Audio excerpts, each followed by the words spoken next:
শুভ সকাল বন্ধুরা, তোমরা সবাই কেমন আছো? আশা করছি তোমরা সবাই খুব খুব ভালো আছো আর প্রত্যেকে খুব সুস্থ আছো।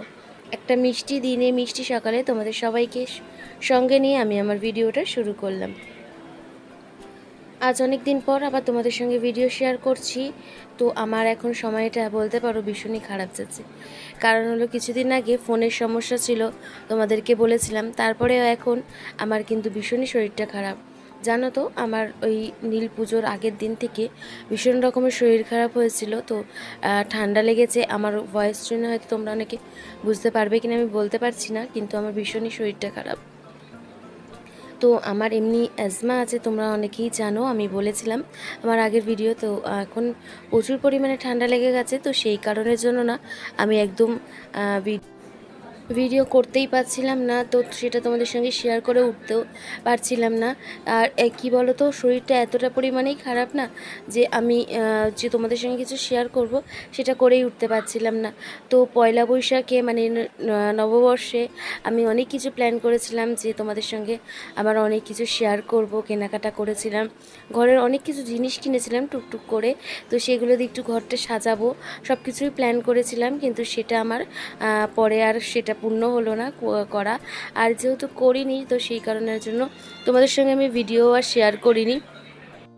তো বন্ধুরা, তোমাদেরকে তো বলতে ভুলেই গেছি, আমার সকল বন্ধুদেরকে জানাই শুভ নববর্ষ।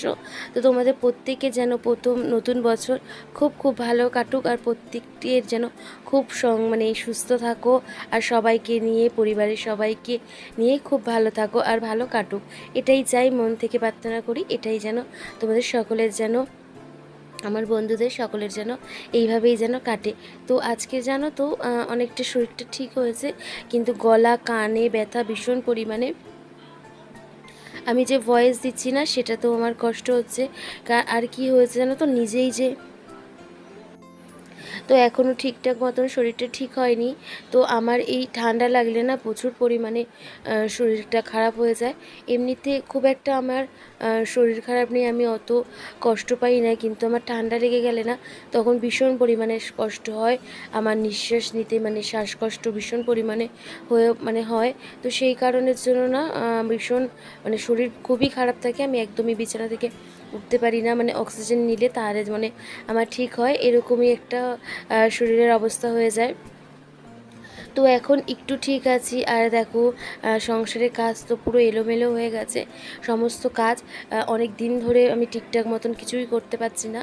তো আজকে ভাবলাম একটু উঠে ঘরের কাজগুলোকে কমপ্লিট করি। তো সকাল থেকে উঠেই শুরু করেছি আজকে কাজ, যাতে কাজগুলো একটু নিজের মতন করে করে নিতে পারি। তো সেই কারণের জন্যই না সকালবেলায় আজকে 6টার সময় উঠেছি, উঠে অনেকগুলো কাজ টুকটাক করে করে নিচ্ছি। আর কতদিনই বা এরমভাবে পড়ে থাকবো, আর সংসারে তো এলোমেলো হয়ে থাকবে না সব কাজগুলো। তো যতক্ষণ শরীর দিচ্ছিল না ততক্ষণ কিন্তু আমি একটু রেস্ট নিয়েছি, কিন্তু যার পরে যখন এখন শরীরটা যখন একটু ঠিক হয়েছে, তো আমি কিন্তু আমার কাজ শুরু করে দিয়েছি। তো দেখো, এই সংসারটা পুরোটাই আমার সাজানো, আমার নিজের মতন করে গোছানো। তো যতই সবাই করুক, কিন্তু তাও আমার মনটা পড়ে রয়েছে এই সংসারটাকে এলোমেলো যে হয়ে রয়েছে সব কাজ, সেগুলো একটু সুন্দর করে গোছানোর জন্য। তো যতটা পাচ্ছি ততটাই তোমাদের সঙ্গে শেয়ার করছি। তো অনেক দিন হয়ে গেছে ঠিকঠাক করে টিফিনও সকালে খাওয়া হয় না। তো আজকে ভেবেছি একটু টিফিন করব, সকালবেলায় ওদের জন্য একটু ভালো টিফিন করব। তো তার আগে কিছু বাসন ছিল, তো সেই বাসনগুলো গুছিয়ে নিয়েছি। আর ওদিকে যে জামা কাপড়গুলো দেওয়া ছিল দেখলে বাইরে, তো সেগুলো একটু বাইরে মেলে দিয়েছি। গতকালকের এগুলো জামা কাপড়, তো সেগুলো বাইরে মেলে দিয়েছি।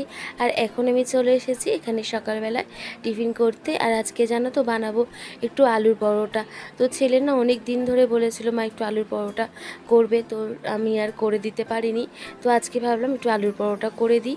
সকালবেলা অনেক দিন ঠিকঠাক মতন টিফিন করতে পারছে না, তো আজকে তাই একটু আলুর পরোটা করে দিচ্ছি। তো এদিকে দেখলে আমি আলুগুলোকে সিদ্ধ করলাম, করে নিয়ে তারপরে কিন্তু এখানে পেঁয়াজ কাঁচা লঙ্কা এগুলো সব ভেজে নিচ্ছি, নিয়ে তারপরে কিন্তু আলুটা ভালোভাবে মেখে নেব এই মশলাগুলো দিয়ে। এখানে একটু চিলি ফ্লেক্স দিয়ে দিচ্ছি আর একটু অর্গানার দিয়ে দেবো। আর এদিকে না আমি পেঁয়াজ লঙ্কাটা ভাজা বসিয়ে দিয়েছি, তো ওটা হয়ে গেলে তারপর ওটা দিয়ে ভালোভাবে মাখবো। তো এদিকে না নুনটা দেবো। তো এই সব কিছু মশলা দিয়ে তারপরে কিন্তু ভালোভাবে আলুটা মেখে নেব, তারপরে কিন্তু পরোটাটা বানাবো। আর এই আলুর পরোটাটা, আলুটাই মেন মাখা। আর আলুর মাখাটা যদি ঠিক করে না হয় তাহলে কিন্তু পরোটাটা একদম টেস্ট লাগবে না খেতে। তো আলুটা ভালোভাবে মেখে নিচ্ছি।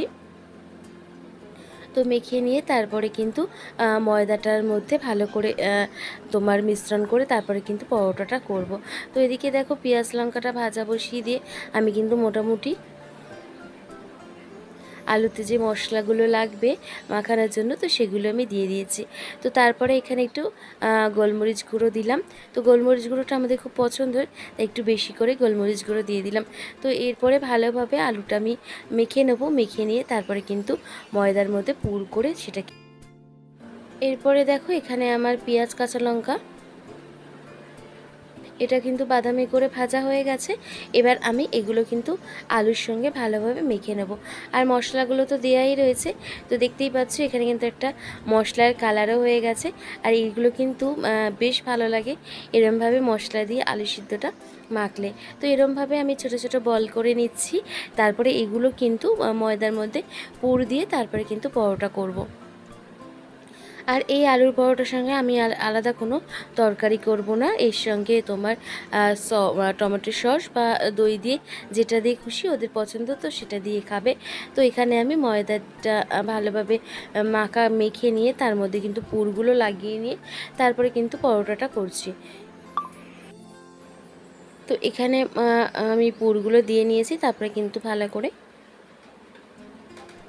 গোল করে ভালো করে তোমার পরোটাটা বেলে নিচ্ছি। আর এখানে কিন্তু আলুগুলো বাইরে যাতে না বেরিয়ে আসে সেইভাবে কিন্তু পরোটাটা তোমাকে বানাতে হবে।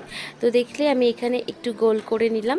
নেওয়ার পর তারপরে কিন্তু এই আলুর যে আছে মাখাটা সেটা কিন্তু ভিতরে দিয়ে মানে পুর দিয়ে তারপরে কিন্তু আবার বেলবো।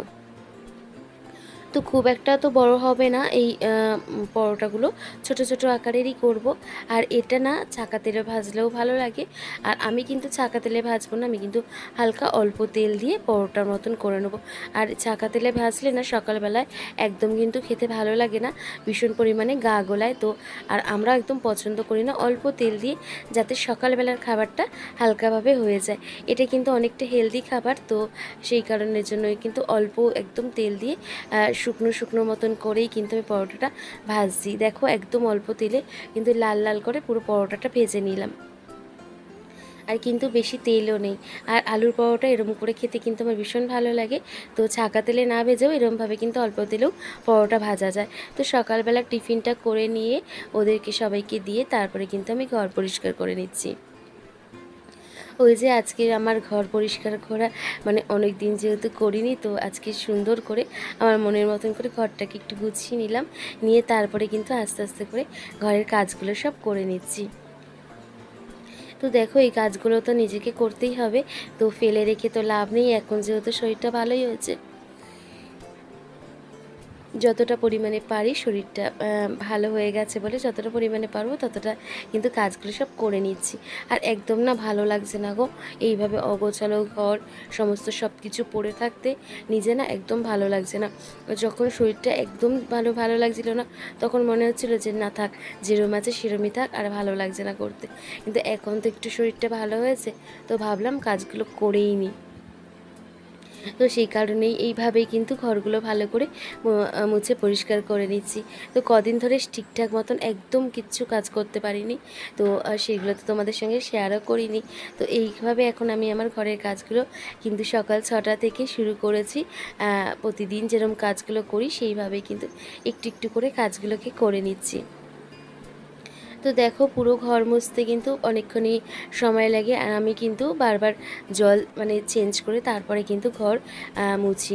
মানে যেহেতু এই দুটো ঘর মুছিয়ে নিয়ে তারপরে কিন্তু আবার একটু জলটা চেঞ্জ করে নিয়ে তারপরে কিন্তু আবার কিন্তু ঘর মুছি।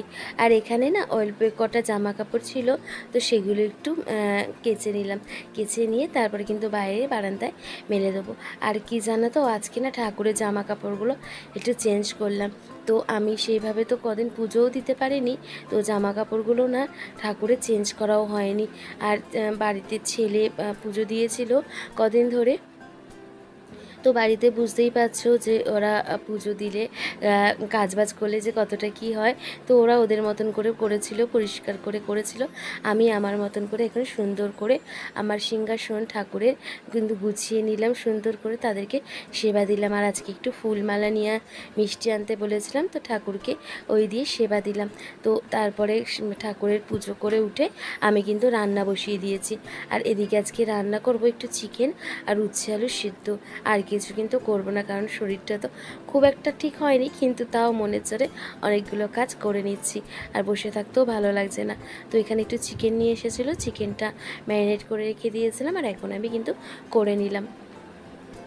তো দেখো এখানে আমি সন্ধেবেলায় এখন সন্ধেবাতি দিলাম, আর তোমাদের সঙ্গে কিন্তু পুরো সন্ধেবেলাতেই দেখো সন্ধেবেলায় আমার বাড়ি একজন অতিথি এসে হাজির।